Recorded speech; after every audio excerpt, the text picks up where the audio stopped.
Welcome everyone to Doga Yoga. My name is Melody. This is Danny the foster dog, and today we're going to run through how to use yoga props. So you might be completely new to yoga and have no idea what yoga props are or how to use them or even why you would use them. So we will go through that. Or you might have gone into studio, done a couple of classes, and the teacher's like, grab your props. And you're like, I don't really know how to utilize these. So I'm gonna run through the most common ways to utilize and gain benefit from yoga props, because they are your friend. They really help us. Cool. So the two most common props really are our strap, pretty much a long piece of rope. Oh, sorry, chicken. Pretty much a long piece of rope.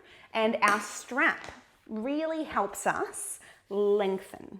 So what I mean by that is it helps us lengthen our arms. So if we can't reach a place, if we can't reach our hand behind our back, if we can't reach our foot, the strap really helps us. So we'll get into that. And then the other most common prop or props are yoga blocks. So yoga blocks are amazing because what they do is bring the ground closer to us. So if you can't touch your toes, blocks literally bring the ground closer to us, among with a whole heap of other ways. So we'll run through a few of those. So we'll get straight into it. I'm gonna come down into seated and starting with my block. So I'm gonna grab a block and actually stick it under my tailbone. Now, the reason why I would do this, and it's very, very common, when I sit cross-legged, I really round out my spine. So it can be very difficult, especially when we're starting yoga, to have a nice straight spine. So by sitting on a block, it gets our hips above our knees. You can even have one leg extended to make it easier again, and helps me send my shoulder blades down the back. Oh, feels so nice. So this is a really, really common way you would use your block. Sit on it. You can even sit on two if you want to get some extra height in there to really help easily elongate your spine. Awesome. So another common variation or usage of our blocks is to rest on. So what I'm going to do here is lean forward. So I'm just going to lean the weight of my body forward and relax. So this might put a lot of strain on your back. You might not be able to easily carry all of the weight forward. So our blocks are really great here to rest our forehead on. You might even have them stacked like this to come rest the forehead on, to take some weight out of your neck onto your forehead. And it allows the opening in the lower back without all the muscles holding the weight or holding the pressure here. So this is a beautiful form of release. Oh, it's okay, Papa. You want dinner. Yes, you do. You want dinner. Once we finish the video, we will have dinner. Awesome. So on to the next usage of our blocks. I'll come up into standing, or we'll come up into standing for this one. Yes, we will. Is simply when we fold forward. So when we hinge at the hips here, folding forward in our Uttanasana, which is a very common pose, we might not, here we go, prime kissing target. We might not be able to get our hands to the ground. So you can have your hands on your blocks here and help find length in the spine here. Really, really great.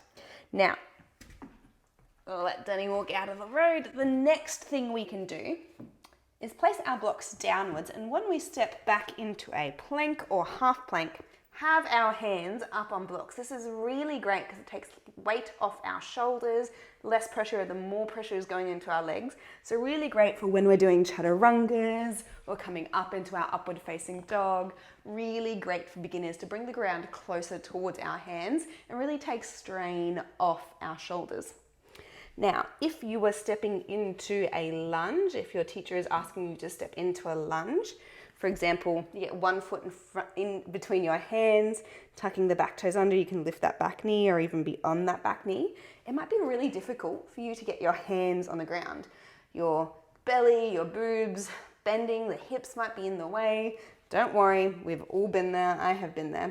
And blocks are your friend, my friend. So you can come up onto the higher setting, literally bringing the ground closer to you, helping you send the shoulder blades down the back and release here. Really, really awesome. Highly recommend blocks in lunges. It just makes everything so much easier and you get the same benefit. It's awesome.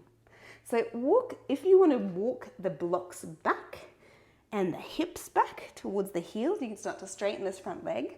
What we're doing now is using the blocks to balance here. So we're finding length in the spine and we're using the blocks to balance. So in our half split, traditionally we'd have our hands on the ground, but traditionally most of us can't get there. And to be honest, having the blocks here helps us lengthen our spine, really get this beautiful alignment in our spine for a deeper opening in our hip, and then allows us to fold in a safe way.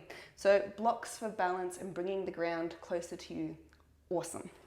So we'll walk ourselves back into our lunge, opening up our hips here. So nice. Now, coming up into our standing positions. So I'll use one block for this.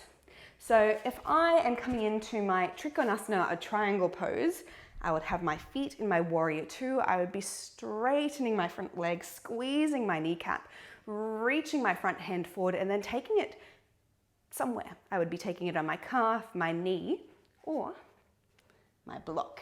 So this allows us to bring our hand onto the block, brings the ground closer to us, so we're not putting weight onto our leg here.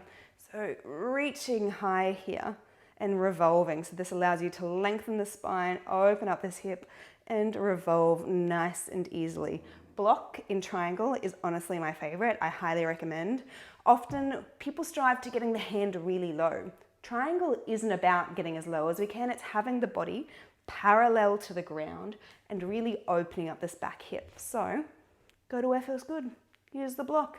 It's awesome. Come on up. Now the other standing pose that you would commonly use your block for is our half moon. So you'll actually get your hand out in front of you. You'll have your back hand on your hip and you'll rise this back leg up, coming in to your half moon. So you'll open up here to the side of the room. So traditionally, you'd also have this front hand on the ground, but to be honest, a lot of us can't do that. So this is an awesome way to practice with your block. Come on back to standing, or you might just be watching, to be honest. Do whatever feels good. Now, coming back down to the ground for our block. And we're going to come down via a squat. So I'm going to have my feet wide, sink my hips down, and come into a yogic squat. So you might be like, my hips aren't going to do that. Or they won't come down into a full yogic squat. That is why blocks are awesome. So you can come and sit them on the long edge and come sit here to help really strengthen the hips slowly and incrementally. So this is really great where you can still have the straight spine. You're getting the hip opening here. You might take them down onto that lower level. You might sit down on one. Just find what feels good, guys. Bring the ground closer to you, however feels good for you, which is awesome. Now I'm going to now move the blocks. Actually, I'm going to take them here and then turn around. Coming this way. I'm going to take a block behind me. And I'm going to come into my Bakasana or crow pose. So I'm going to lengthen my legs, lengthen my arms, put my knees on my biceps and play here in my crow. So I've actually moved that a little bit further away, bring that closer. So you can be here and actually use the block to help start to lift the feet up here, having the toes on. So in your crow, just tap one foot up and then the other, one, and then the other. It's a really great way to start to practice your crow. Might lift up or just come on back. So those are a few of the normal, throwing my blocks around, normal way we would use our blocks. So if your teacher says how to use a block in class, that's how you use them. Now, on to the strap. Now, how do we use this, you may ask? Lots and lots of ways. So the most common way, or one of the ways, we use them for lots of things, is when we extend one of our legs and we're coming into a forward fold. So I'm going to wrap the strap around my foot here. The strap allows me to lengthen my arms. So I might not be able to wrap my hands around my foot and find length and kind of find that opposition pulling back here to find length in the spine. That is what the strap is for. We can pull or have opposition here, pull the straps and the shoulder blades down the back, find a length in the spine, and that allows us to fold, finding a deeper stretch. So the straps basically make our arms longer. Same deal when we say send one arm up overhead, put this arm on your back of the head, one arm on our lower back, and we walk our fingers together. Can you touch your fingers at your shoulder blades? Most of us can't. So we grab the strap and walk our hands closer, one up and one down our spine. So there might be a 1-inch gap, there might be a 10-inch gap. That's absolutely fine. What we're doing is making our arms longer here and gently opening up the spine, opening up the shoulders. So just breathe. So that's a really common way to use the strap, which is really good when we are in our, say, pigeon pose. So we're here. We can also wrap, actually there's so many reasons, but I'll just show you some of the common ones. Wrap your foot, strap around your foot and help to bring it forward over your shoulder to deepen the stretch, kind of getting you setting it up for full pigeon kind of thing. So that's really good. You can use it to sweep the legs around and play as well. It's very good. And then when you are on your back, rolling on down, you can same thing, lengthen legs and help you revolve. So that's really nice. So those are some pretty simple, pretty common ways to use your strap and use your blocks. So if you don't have straps or blocks handy or you don't have a yoga mat, check out the other video about home supplements you can use. I have a set of Harry Potter books that I used for ages as blocks, works really well. And thanks for watching this video.